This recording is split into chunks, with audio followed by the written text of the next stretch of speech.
In 1823, the First Mexican Empire came to an end when Agustín I stepped down. This failure of centralism pushed Mexico toward a more federalist approach for its new government. This meant convening a constitutional convention in Mexico City to form a government that would give more power to individual states. Delegates from all over the country showed up, and representing Texas was Erasmo Seguín. His voice at this convention was absolutely critical. He was there to argue for continued American settlements. Mexico had a grand vision. The world was in the middle of a massive cotton boom, and Mexico wanted to participate. The Mexicans wanted to cultivate cotton all the way down to Veracruz. Thanks to the strong arguments by the Texas delegation, the new Mexican government made a unanimous decision to allow Americans to settle in Texas. But there was a problem. The government prohibited slavery. This was not just a moral stance, it was a strategic one. Mexico was a new nation.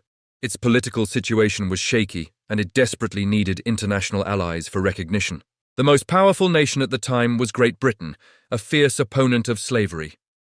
Aligning with British ideals was seen as a smart move on the world stage. Therefore, Mexico did not allow slavery. This prohibition created a major issue for Texas. Austin knew how serious this ban was. He believed that prohibiting slavery would be detrimental to his colony's future. But the Anglo settlers in Texas had a different view. They argued that slavery was absolutely essential for growing cotton. Without it, they claimed Texas could never compete with the booming cotton industry in the American South.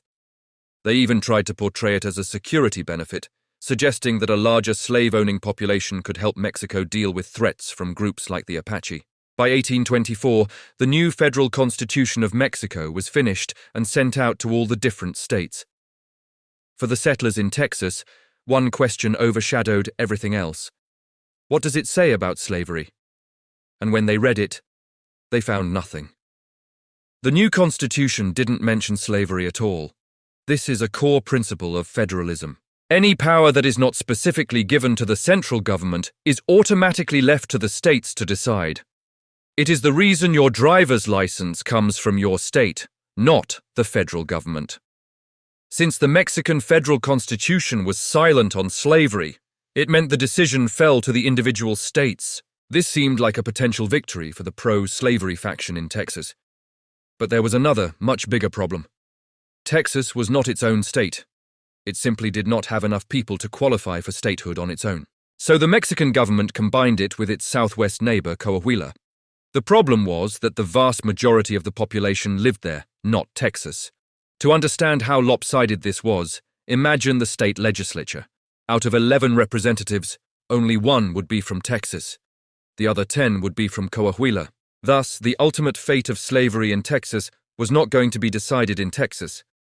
It was going to be decided hundreds of miles away in the state capital of Saltillo by a government where Texans had almost no voice at all.